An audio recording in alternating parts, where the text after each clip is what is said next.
नमस्कार, मैं दीपक आपका इस YouTube चैनल मैथ उड़ान पर स्वागत करता हूं। जैसा कि आप हमारे इस YouTube चैनल पर देख रहे हैं कि मैं आपको रेगुलरिटी के साथ वीडियो प्रोवाइड करा रहा हूं।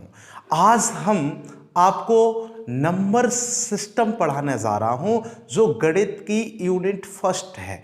मैं गणित को 3 खंडों में पढ़ाता हूं, 3 पार्ट में, यानी कि आपका एक पार्ट होता है नंबर सिस्टम का, दूसरा होता है आपका अर्थमेटिक का, तीसरा होता है एडवांस मैथ का। तो आज मैं आपको पहली यूनिट से रूबरू कराऊंगा और वो यूनिट होगी मेरी नंबर सिस्टम यानी कि संख्या पद्धति। और संख्या पद्धति में पहले हम सबसे पहले उसके टॉपिक पर नजर डालेंगे। आइए देखते हैं नंबर सिस्टम की तस्वीर को। नंबर सिस्टम में संख्या पद्धति में आपकी मैं पहली यूनिट की चर्चा कर रहा हूं, फर्स्ट यूनिट, यानी गणित की फर्स्ट यूनिट में आपका स्वागत है। तो मेरे दोस्तों, नंबर सिस्टम को मैंने 4 भागों में बांट रखा है। कितने भागों में? 4 भागों में बांट रखा है नंबर सिस्टम में, जिसमें पहले भाग को मैंने खुद नंबर सिस्टम संख्या पद्धति कह दिया है और उसमें आपके टॉपिक की संख्या है 10। कितने टॉपिक है? नंबर ऑफ टॉपिक्स हैं आपके 10, जिसमें पहला टॉपिक है कौन सा मेरे दोस्त? संख्या, दैट मीन्स नंबर। संख्या दैट मीन्स नंबर। दूसरा टॉपिक है स्थानीय मान एवं जाति मान, face value and place value. और तीसरा टॉपिक है इंडियन और इंटरनेशनल नंबर सिस्टम। इस टॉपिक में आपको 1 मिलियन कितने के बराबर, 1 बिलियन कितने के बराबर, ऐसे कभी कभी क्वेश्चन पूछ लिए जाते हैं। छोटा सा टॉपिक है, जरूर पढ़ाऊंगा। चौथा टॉपिक है विभाज्यता के नियम, रूल्स ऑफ डिविजिबिलिटी, यानी विभाज्यता के नियम से आपको बताऊंगा, एक एक पॉइंट को भिन्न पढ़ाऊंगा, that means fraction, unit place, इकाई अंक, शेषफल, यानी आपको रिमाइंडर थ्योरम पढ़ाऊंगा, शेषफल प्रमेय, रिमाइंडर थ्योरम पढ़ाऊंगा। 8वां टॉपिक गुणनखंडों की संख्या तथा योग, यानी कि आपका sum of factor and number of factor को पढ़ाऊंगा। उसके बाद आपको 9वां टॉपिक पढ़ाऊंगा, अंत में शून्यकों की संख्या, ट्रेलिंग ऑफ नंबर ऑफ 0। फिर आपको पढ़ाऊंगा मैं एक आखिरी टॉपिक 10वां बढ़ा देता हूं, दो आधारी संख्या, यानी बाइनरी को दशमलव संख्या में बदलो डेसिमल में और डेसिमल को बाइनरी में बदलो, यह सबसे महत्वपूर्ण होगा। फिर हम चलते हैं, आपको दूसरा पॉइंट, इसमें मैंने दूसरा भाग बांट रखा है सरलीकरण, दैट मीन्स सिंप्लीफिकेशन। इसमें कैलकुलेशन का पार्ट, यानी कैलकुलेशन का पार्ट इसी में होता है जो कि मैं ऑलरेडी कंप्लीट कर चुका हूं। जिन बच्चों ने कैलकुलेशन के पार्ट को नहीं देखा है, प्लीज डिस्क्रिप्शन बॉक्स में जो लिंक दिए गए हैं, एक एक पार्ट को बारी बारी से देख लो। आपको 7 से 8 क्लासें कराई हैं कैलकुलेशन के लिए, जिसमें square, square root, cube root, multiplication trick, addition trick, तो इन सबको आप चेक कर लो। आपका ये पॉइंट कंप्लीट ऑलरेडी है, आपके इसी में प्लेलिस्ट में चले जाओ और आप एक एक पॉइंट को बारी बारी से पढ़ते चले जाओ। दूसरा टॉपिक होगा आपका सरलीकरण में समांतर श्रेणी, एपी, अर्थमेटिकल प्रोग्रेशन। फिर आपकी तीसरा टॉपिक होगा गुणोत्तर श्रेणी, इसका मतलब होता है आपका ज्योमेट्रिकल प्रोग्रेशन, जीपी और एपी हो चुका है। और आप पढ़ोगे हरात्मक श्रेणी, हार्मोनिकल प्रोग्रेशन, इसमें पढ़ोगे, इसको कहते हैं एचपी। फिर जो भी सीरीज से रिलेटेड और सिंप्लीफिकेशन से रिलेटेड क्वेश्चन होंगे वो मैं एक अध्याय पढ़ाऊंगा, मिसलेनियस, उसमें कंप्लीट कर लूंगा। फिर आपका तीसरा पड़ाव है मेरे दोस्त एलसीएम तथा एचसीएफ, इसका मतलब है लघुत्तम समावर्तक तथा महत्तम समावर्तक। ये अपने आप में खुद में बहुत बड़ा चैप्टर है, इसमें बहुत सारे क्वेश्चन, एक टाइप को कंप्लीट करूंगा, एक क्वेश्चन नहीं छोड़ूंगा, हर एक क्वेश्चन कराऊंगा जो अभी तक कॉम्पिटिटिव एग्जाम में पूछा गया है और जो पूछने की संभावना है। और चौथा टॉपिक मैंने बांट रखा आपका घातांक एवं करड़ी यानी कि आपको घातांक और करड़ी के बारे में सब कुछ बताऊंगा आपको, इंडिसेस एंड सर्ट्स, इसके बारे में मैं आपको एक एक पॉइंट बताऊंगा। बहुत बढ़िया और प्यारा चैप्टर है। यह था आपका लेखा जोखा किसका? नंबर सिस्टम का। नंबर सिस्टम का ये तो मेरा हो गया एक सिलेबस। अब क्या करते हैं, आज हम शुरुआत करते हैं आपकी यूनिट फर्स्ट की, जिसमें हम नंबर सिस्टम से शुरुआत करेंगे और पहला अध्याय उठा रहा हूं इसमें से संख्या। और मैं आपको बता दूं आज कि मैं प्रत्येक टॉपिक को इसी क्रम से पढ़ाऊंगा जिस क्रम से मैंने आपको लिखाया है। तो प्लीज आज के बाद, अभी तक आपने मेरी वीडियो जितनी भी देखी हैं, आपने कॉपी नोट्स नहीं बनाए हैं चलेगा, लेकिन आज के बाद प्लीज हम्बल रिक्वेस्ट है आपसे कि आप पेन को और कॉपी को अपने साथ लेके बैठे और एक एक पॉइंट को नोट करें। जो मैं अपने मुख के द्वारा बोलूं उसको भी आप नोट करें। आप यकीन नहीं मानोगे, जिस दिन आपका नंबर सिस्टम खत्म होगा आप नंबर सिस्टम का हर एक सवाल इजीली कर रहे होगे, क्योंकि मैं कॉन्सेप्ट से पढ़ाऊंगा। जहां ट्रिक की आवश्यकता वहां ट्रिक लगाऊंगा, यानी कि रटाने का काम खत्म करने जा रहा हूं। प्लीज आप पढ़ें और आगे बढ़ें, और मैं इसी उम्मीद के साथ मैं चलता हूं आज के पहले टॉपिक की ओर, जिसका नाम है संख्या, और यहां से कहानी की शुरुआत करता हूं। अब तब तक आप बच्चे इसका स्क्रीनशॉट तुरंत ले लीजिएगा, जिससे आपको पता चले नंबर सिस्टम में क्या पढ़ना है क्या नहीं पढ़ना है मेरे दोस्तों। अब स्क्रीनशॉट ले लिया है, ऐसी मैं आपको उम्मीद जताता हूं मेरे दोस्तों। अब हम चलते हैं यूनिट फर्स्ट नंबर सिस्टम में। अब होता क्या है, बहुत ध्यान से समझना। गणित जो है दो प्रकार का मान के चलते हैं।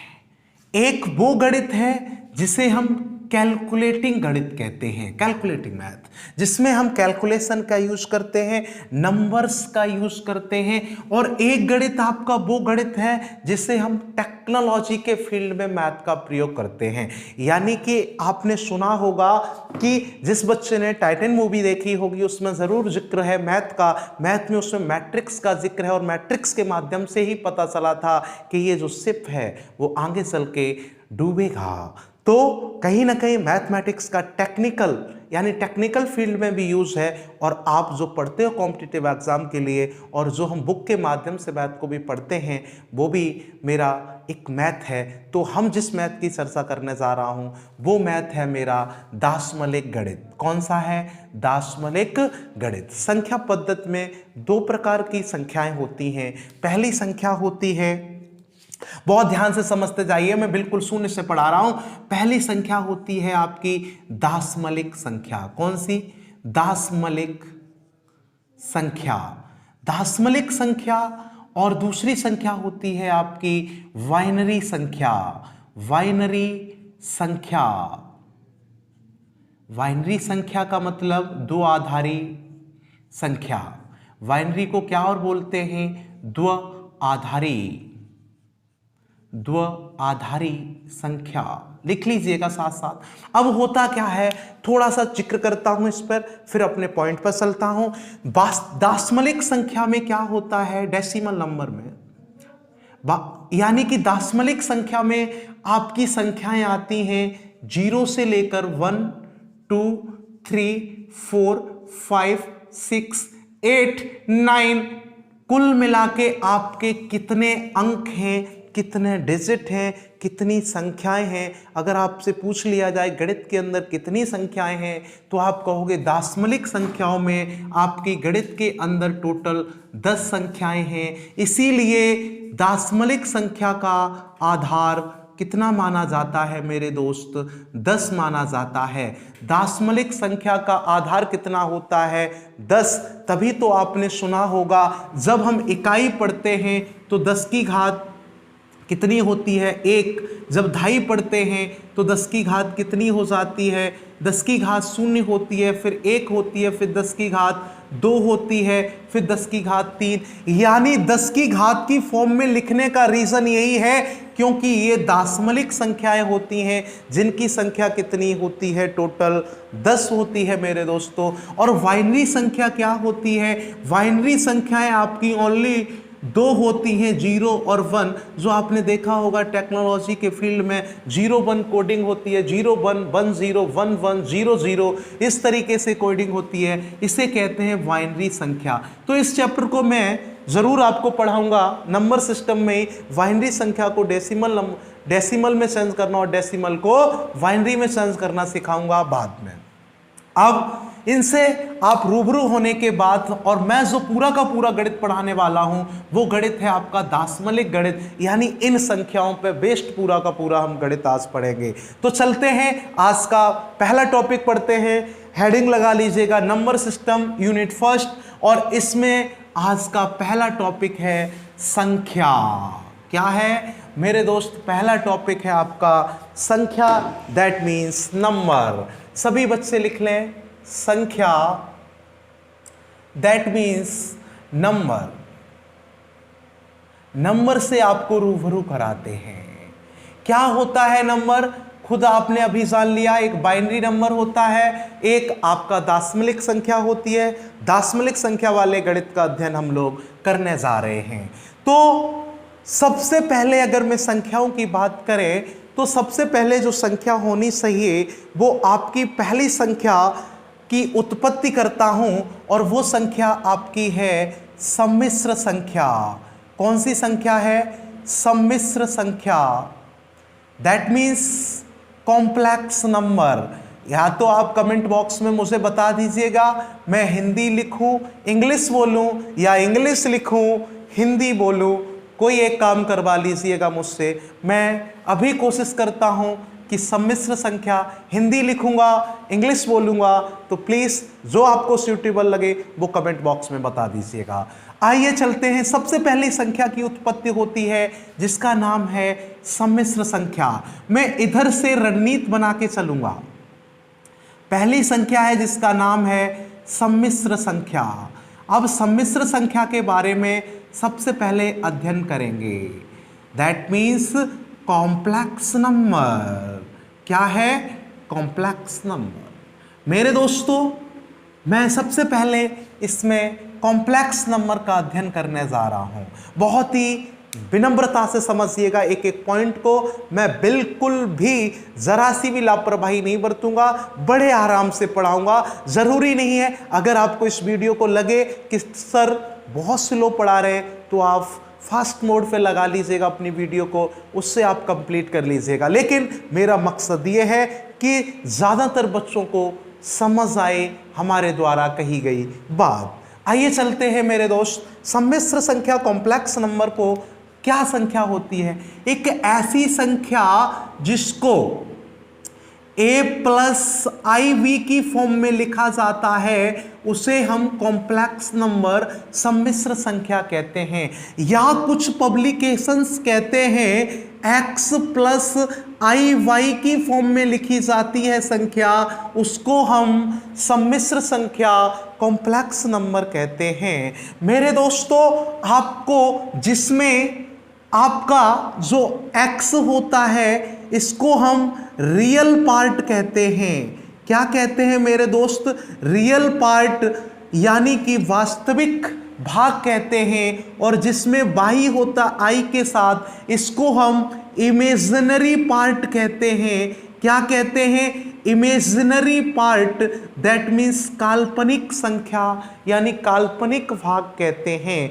तो आपको ये समझ आ गया, जो x+iy की फॉर्म होती है उसमें एक रियल पार्ट होता है, एक इमेजिनरी पार्ट होता है। फॉर एग्जाम्पल के तौर पे मैं आपको रूबरू करा दूं, 3+4i ये एक आपकी सम्मिश्र संख्या की फॉर्म होती है जिसमें आपका 3 रियल पार्ट है और 4i आपका इमेजिनरी पार्ट, काल्पनिक भाग है और ये आपका वास्तविक भाग है मेरे दोस्त।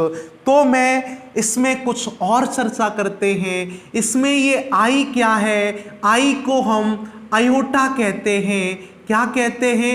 आयोटा कहते हैं। आई को मेरे दोस्त आयोटा कहते हैं। इसकी खोज एक वैज्ञानिक थे, यूलर साहब। कौन थे वैज्ञानिक?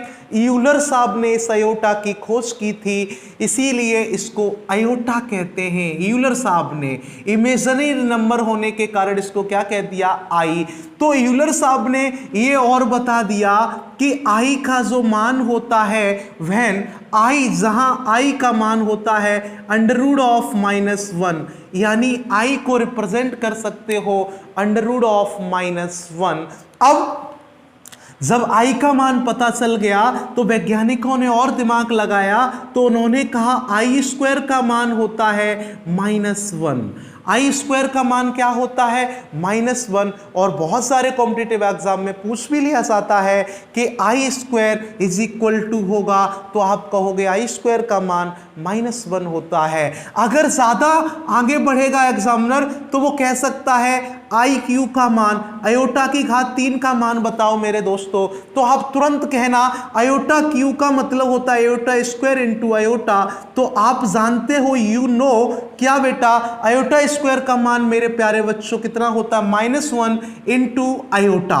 तो आपका इनडायरेक्टली आंसर आ गया -आयोटा।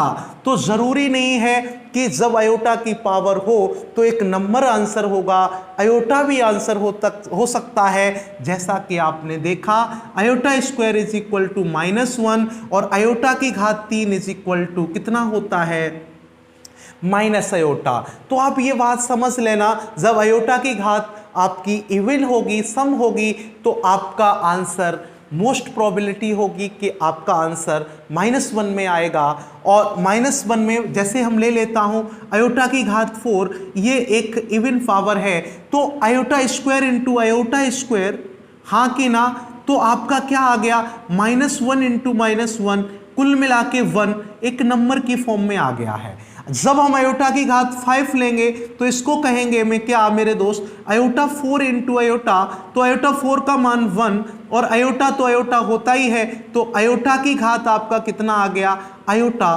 तो जब भी एक चीज समझ आ रही है, आयोटा की घात जब हमारी कैसी हो जाएगी? ऑड, तो हम कह सकते हैं मेरे दोस्त आंसर आयोटा की फॉर्म में आ रहा है। और जब आयोटा की घात हमारी इवन हो जा रही है तो मेरा आंसर कैसा आ रहा है? एक नंबर की फॉर्म में, -1 या 1 की फॉर्म में आ रहा है।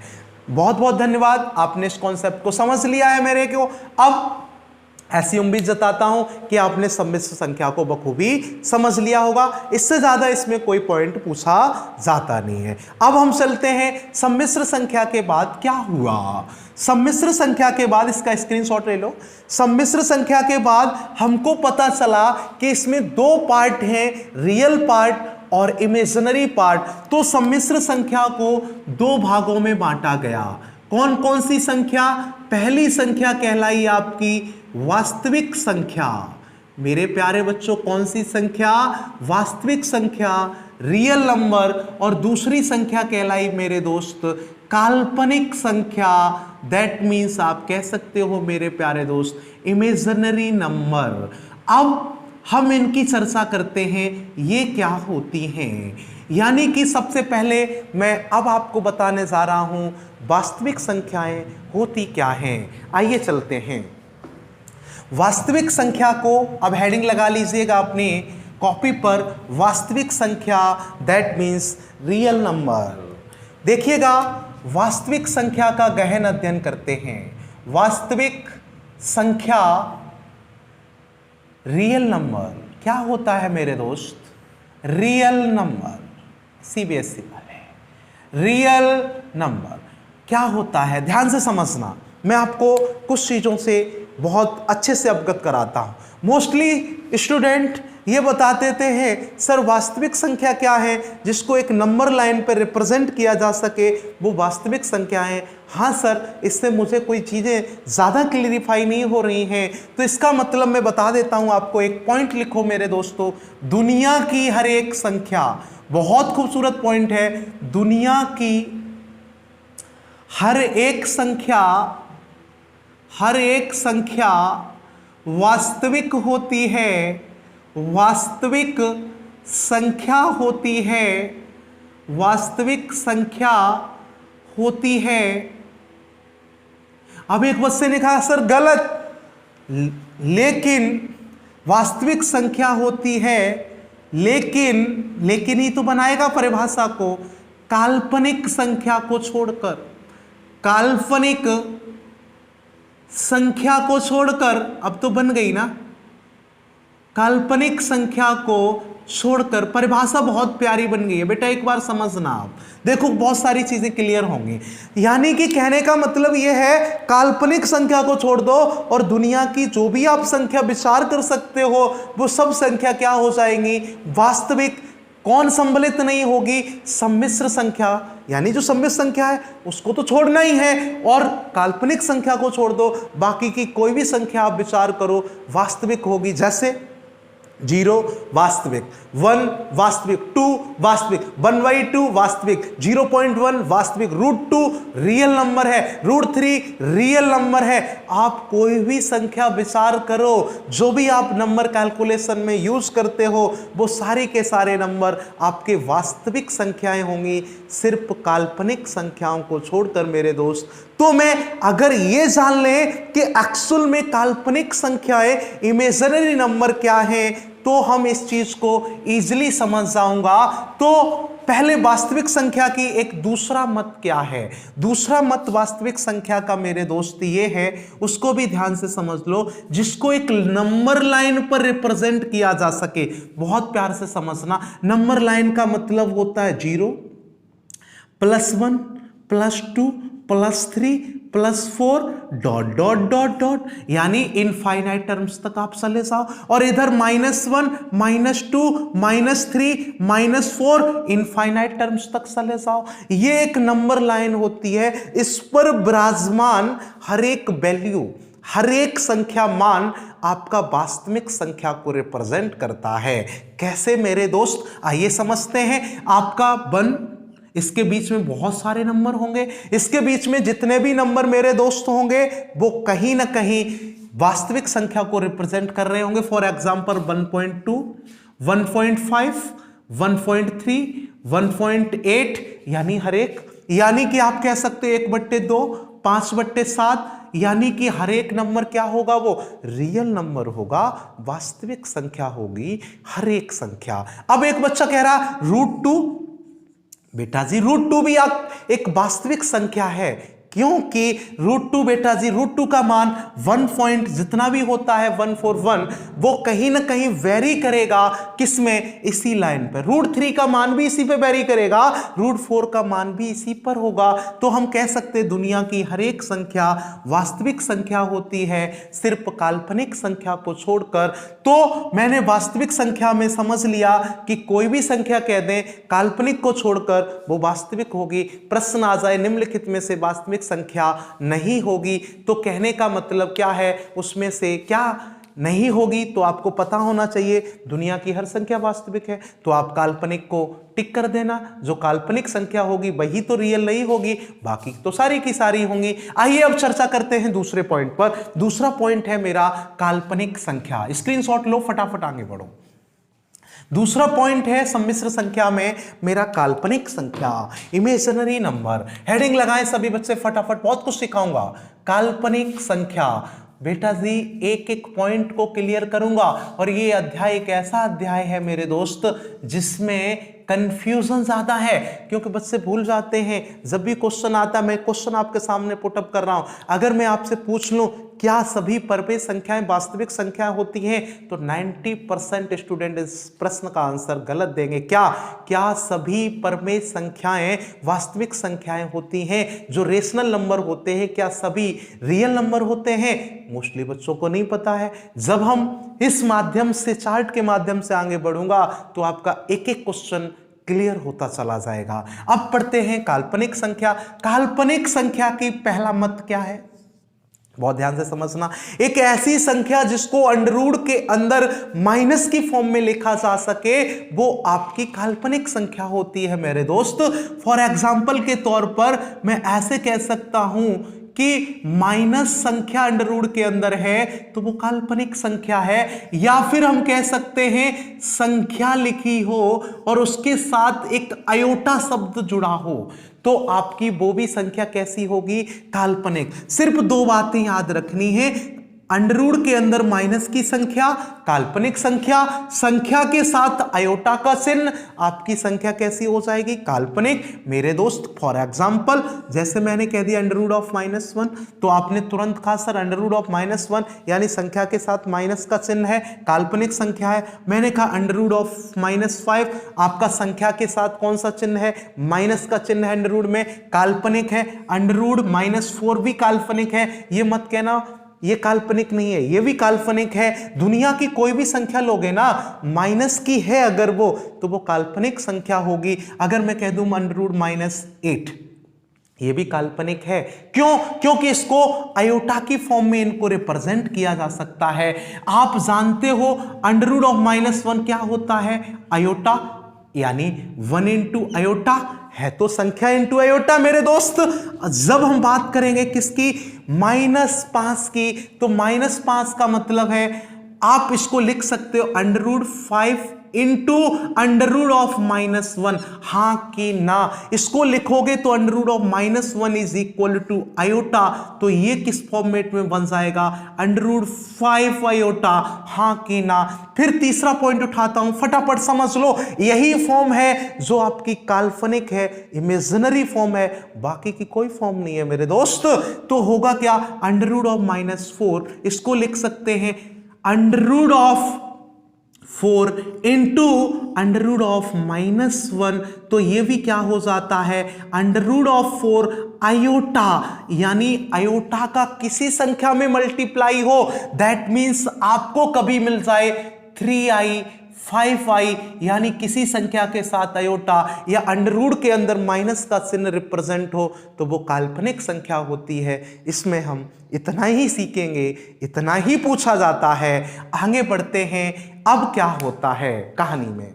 अब कहानी बढ़ती है आगे।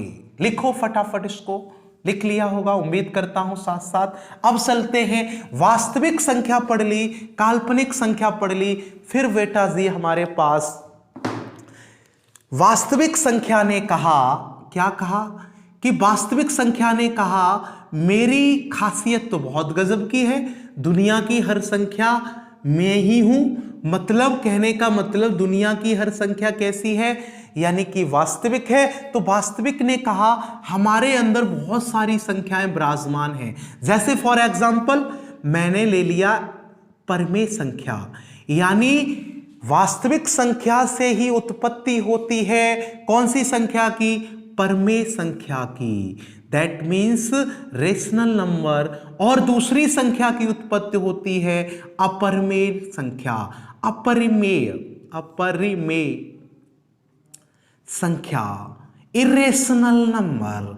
मेरे प्यारे दोस्तों ध्यान से, अगर आपने इन 2 पॉइंटों को समझ लिया आज तो आपको कभी डाउट नहीं रहेगा। मेरे दोस्त वो चीजें भूल जाओ जिसे P/Q की फॉर्म में लिखा जा सके रेशनल, जिसे ना लिखा जा सके इरेशनल, वो बेटा बात जमेगी नहीं। आपको पहले हम गहन अध्ययन कराऊंगा परमेय संख्या के बारे में, फिर आपको अपरमेय संख्या के बारे में आगे पढ़ूंगा। हेडिंग लगाइएगा रेशनल नंबर। क्या लगाइएगा? Rational number. क्या होते हैं रेशनल नंबर? मेरे दोस्तों नजरें सामने करो, एक एक बात को समझो। क्या होते हैं रेशनल नंबर? रेशनल नंबर परमेय संख्या वह संख्या होती है जिसे P/Q की फॉर्म में लिखा जा सके, what Q is not equal to 0। क्या होती है? जिसे P/Q की फॉर्म में लिखा जा सके, वट क्या? What Q is not equal to 0, जहां P and Q belongs to, ज्यादा हो रहा है ना, P और Q क्या होंगे? P एंड Q आपके क्या हो जाएंगे? इंटीजर्स होंगे। P और Q क्या होंगे? इंटीजर, दैट मीन्स पूर्णांक होंगे। क्या होंगे मेरे दोस्त? इंटीजर, दैट मीन्स पूर्णांक संख्याएं होंगी। अब क्या परमेय संख्या कौन कौन सी संख्याएं होती है मेरे दोस्त? परमेय संख्याओं में ध्यान से समझना, अगर मैं पहला पॉइंट से समझाऊं, क्या आपका एक परमेय संख्या नहीं है? हाँ जी। क्या दो परमेय संख्या नहीं है? क्या तीन नहीं है? यानी कि कोई भी ऐसा पूर्णांक नंबर होगा, इंटीजर, आपका एवरी इंटीजर आज आर रेशनल नंबर, यानी कि हर एक इंटीजर आपका रेशनल नंबर होता है। दूसरा पॉइंट, यानी कि अगर मैं बात करूं 1/2, 2/5 और मैं कह दूं 3/2, क्या ये सभी नंबर आपके, या मैं कह दूं 10/2, क्या ये रेशनल नंबर नहीं है? हाँ जी, ये भी रेशनल नंबर है। कहने का मतलब ये हुआ, क्या तीसरा पॉइंट मैं कह दूं आपसे 10/3, क्या ऐसे करके और भी ले लूं, क्या ये संख्याएं आपकी, क्या मैं कह सकता हूं 22/7 क्या रेशनल नंबर है? ये बहुत चिंता का विषय है। यहां पर बस इतना समझते हैं, 22/7 जो आपका है एक रेशनल नंबर होता है, परमेय संख्या होती है। मेरे दोस्तों आगे बढ़ो, क्या मैंने इन चीजों का अध्ययन किया। अब होता क्या है, अब क्या होता है कि जो डेसिमल नंबर होता है, इसमें जितने भी दशमलव संख्याएं होंगी, दशमलव में संख्याएं होंगी, वो भी मोस्टली संख्याएं कैसी होंगी? आपकी रेशनल नंबर होती हैं। तो इस रेशनल नंबर को समझने से पहले एक पॉइंट डाल लीजिएगा, जिसे हम कहते हैं दशमलव संख्या। क्या कहते हैं? दशमलव संख्या, दशमलव संख्या, डेसिमल नंबर। अब क्या होता है, इसको समझना क्यों जरूरी है? क्योंकि बेटा जी 1/2 आपका क्या है? रेशनल। आपका 10/3 क्या है? रेशनल। अगर मैं यही प्रश्न कर दूं आपसे, क्या √2 रेशनल नंबर है, तो आप कहोगे नहीं, ये चीज तो नहीं जमेगी। नहीं है, मानता हूं, लेकिन क्यों नहीं है, इसका रीजन भी तो होना चाहिए मेरे पास। उसका रीजन क्या है, बहुत ध्यान से समझना। मैं रीजन की ओर आगे बढ़ता हूं। दशमलव संख्या क्या होती है? दशमलव संख्या को 2 भागों में बांटा गया। कौन कौन से भागों में? यानी टर्मिनेटिंग भाग, यानी शांत संख्या, शांत संख्या जिसे हम टर्मिनेटिंग नंबर कहते हैं, और एक नॉन टर्मिनेटिंग नंबर, अशांत संख्या। अशांत संख्या, बहुत प्यार से समझना, शिद्दत के साथ एक एक पॉइंट क्लियर करूंगा मेरे दोस्त। अब शांत नंबर क्या होते हैं? जो संख्या पूर्ण रूप से दशमलव के कुछ अंक बाद विभाज्य हो जाती है। फॉर एग्जाम्पल के तौर पे आप समझ लो 1/2, आप ये कह सकते हो 5/2, हाँ कि ना? अगर इन संख्याओं पे ध्यान दें तो इसका हो जाएगा 0.5 और इसका हो जाएगा आपका 2.5। कुल मिलाके ये दशमलव के कुछ स्थानों के बाद ये कैसी हो गई आपकी, यानी पूर्ण रूप से डिविजिबल हो जाएंगी। इसको कहते हैं टर्मिनेटिंग नंबर। और जो दशमलव के बाद टर्मिनेट नहीं होती हैं, फॉर एग्जाम्पल के तौर पर आप ले सकते हो, आप एक नंबर ले लो 22/7, कभी भी टर्मिनेट नहीं होता है। 10/3 कभी भी टर्मिनेट नहीं होता है। ऐसे बहुत सारी संख्याएं हैं जो टर्मिनेट ना हो, जैसे कि मैं समझा देता हूं 0.1234, 1245, कोई भी नंबर ले लो, यानी कि ये चलता जाए, पूर्ण रूप से टर्मिनेट ना हो, उसे अशांत संख्या कहते हैं। मेरे दोस्तों अब अशांत संख्या में 2 संख्याएं होती हैं, एक रिपीटेड टर्मिनेटिंग, एक रिपीटेड नॉन टर्मिनेटिंग नंबर, और एक होता है नॉन रिपीटिंग नॉन टर्मिनेटिंग। क्या होता है? एक होता है रिपीटेड, बहुत ध्यान से समझना, repeated terminating, repeated terminating number, एक होता है non repeating non repeated terminating number. बहुत ध्यान से समझना मेरे दोस्त, बहुत ध्यान से। क्या होता है इनमें, ध्यान से समझो। अब रिपीटेड टर्मिनेटिंग नंबर क्या होते हैं और नॉन रिपीटिंग टर्मिनेटिंग नंबर क्या होते हैं, सहजता से समझना। फॉर एग्जाम्पल, क्या अगर मान लीजिए मैं लिख दूं इसको 0 पॉइंट, मैंने लिख दिया बेटा जी कितना 3, 3, 3 हाँ कि ना? ये कैसा है? आपका रिपीटेड टर्म है, यानी आपका रिपीटेड हो रहा है। या फिर आप कह सकते हो क्या 0.2424 आपने देखा होगा आवर्ती भिन्नों में ऐसा ही तो होता था। ये आपके नंबर क्या कहलाएंगे? Repeated non terminating. और ये कौन से नंबर होंगे? नॉन रिपीटिंग, मतलब 0.842125 ऐसे करके कोई नंबर रिपीट नहीं होगा, एक सीक्वेंस में रिपीट नहीं होंगे। दूसरा लिख सकते हो आप, कौन सा? 1 2 3 4 2 3 4 5 आगे बढ़ते चले जाओ। ये नंबर आपके नॉन रिपीटेड नॉन टर्मिनेटिंग है। और बेटा जी ये रिपीटेड लेकिन नॉन टर्मिनेटिंग है, यानी कि ये रिपीट होंगे लेकिन टर्मिनेट नहीं होंगे। ये नॉन रिपीटिंग या रिपीटेड भी नहीं होंगे और टर्मिनेट भी नहीं होंगे। इसका मतलब क्या हुआ मेरे दोस्त? क्या अब परिभाषा को समझना, ये पूरा का पूरा बॉक्स, ये वाला, ये पूरा का पूरा पॉइंट कौन कौन से? यानी टर्मिनेटिंग और non terminating, repeated non terminating, ये बॉक्स आपका कहलाता है रेशनल नंबर। क्या कहलाता है? Rational number. हां कि ना? क्या क्या? ये चीज, यानी एक ऐसी संख्या जो क्या हो? शांत संख्या हो, यानी टर्मिनेट हो, यानी पूर्ण रूप से विभाज्य हो जाए। और बेटा एक ऐसी संख्या जो रिपीटेड हो लेकिन पूर्ण रूप से विभाज्य ना हो, ऐसी संख्याओं को हम क्या कहेंगे? रेशनल नंबर कहेंगे। हां कि ना? अब बची कौन सी संख्या है? नॉन रिपीटेड नॉन टर्मिनेटिंग, यानी ना पुनरावृत्ति हो संख्या की और ना ही संख्या पूर्ण रूप से विभाज्य हो। मेरे दोस्त कहने का मतलब यहीं से उत्पत्ति होती है आपकी, किसकी?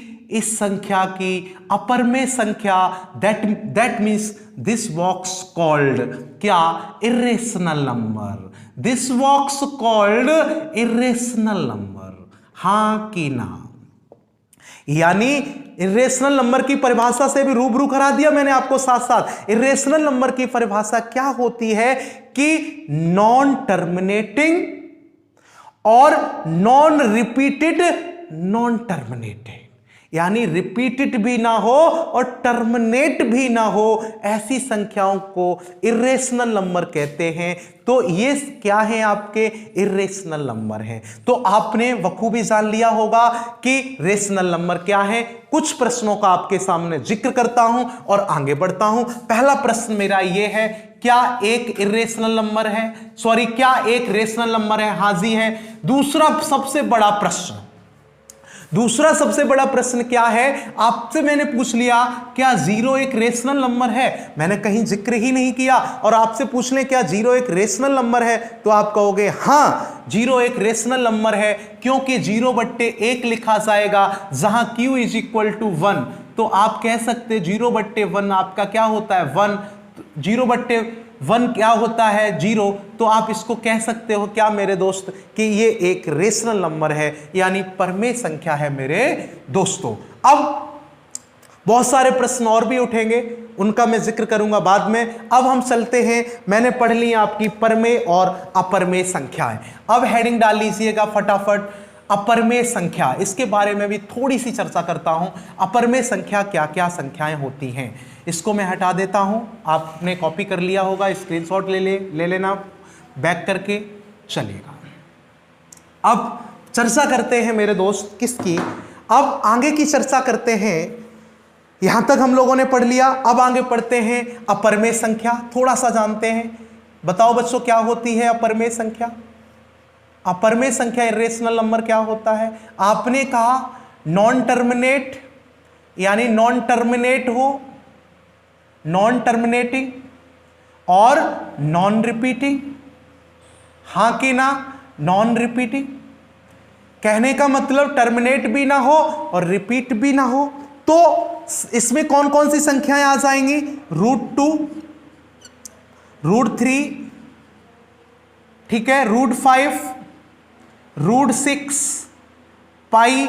ये सारे की सारे नंबर कैसे होते हैं? इरेशनल नंबर होते हैं। एक बच्चा पूछ रहा होगा क्या √4 आपका इरेशनल नंबर है? नहीं मेरे दोस्त, √4 = 2 और 2 क्या आपका इरेशनल नंबर होगा? नहीं होगा मेरे दोस्त। तो ये नंबर जो लिखे हैं डॉट डॉट करके, लाखों नंबर ऐसे होते हैं जो इरेशनल नंबर होते हैं। अगर आपसे पूछ लिया जाता है कभी कभी कि बताइए कोई 2 इरेशनल नंबर बताइए, तो आप घबरा जाते हो, नहीं बता पाते हो। तो मैं आपको एक परिभाषा बता देता हूं। जितनी भी अभाज्य संख्याएं हैं, अगर हम उन पर रूट लगा दें तो वो सारी की सारी संख्याएं क्या बन जाएंगी? इरेशनल नंबर बन जाएंगे। दूसरा पॉइंट यह है कि ऐसी संख्याएं जिनका वर्गमूल निश्चित नहीं होता है, ऐसी संख्याएं जिनका वर्गमूल निश्चित नहीं होता है, वो सारी की सारी संख्याएं इरेशनल नंबर होती हैं और इनके व्युत्क्रम, इनके इनवर्स भी इरेशनल नंबर होते हैं। फॉर एग्जाम्पल के तौर पर 1/2, 1/√3, ये भी सारे के सारे इरेशनल नंबर होते हैं। और किसी भी इरेशनल संख्या में किसी भी संख्या का मल्टीप्लाई भी एक इरेशनल नंबर आता है, तो अब आप बता सकते हो 1000 इरेशनल नंबर। आपने बखूबी इन चीज़ों को समझ लिया होगा। इरेशनल की कहानी बस इतनी सी है। और आपसे पूछ लिया जाए 22/7 रेशनल है कि इरेशनल, तो मेरे दोस्त ये रेशनल है। अगर पाई पूछ लिया जाए रेशनल के रिलेशनल, तो ये बेटा जी पाई क्या है? यानी इरेशनल, अपरमेय संख्या है। अगर कोई पूछ ले पाई का मान 3.146, तो ये संख्या कैसी है? तो इसमें भी निसंकोच होकर आप कहिएगा कि ये नंबर मेरा परमेय संख्या कहलाएगी, ना कि अपरमेय। ध्यान रखना इस चीज का बखूबी। अब चर्चा करते हैं आगे।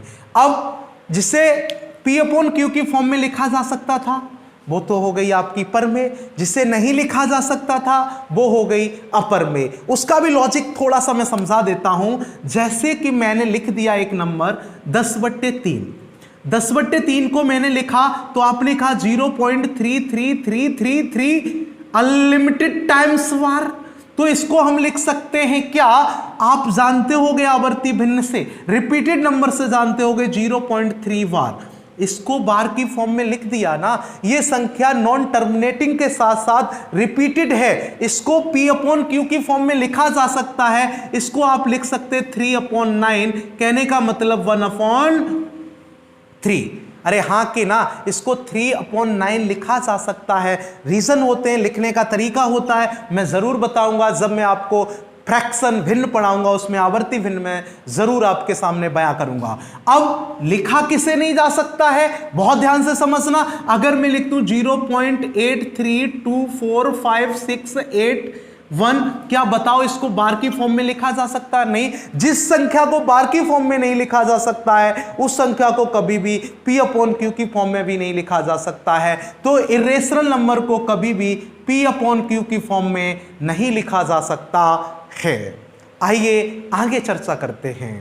आगे की चर्चा, आगे की कहानी और भी दिलचस्प है। क्या कहानी है मेरे दोस्त आगे की? आगे बढ़ते हैं मेरे दोस्तों। पढ़ते रहिएगा, हंसते रहिए, मुस्कुराते रहिएगा। जीवन में कुछ करना है तो कुछ चीज़ों को त्याग करना पड़ेगा। त्याग करो, फालतू की बकवास के चक्कर में मत पड़ो। सिर्फ और सिर्फ आप अपनी पढ़ाई पर ध्यान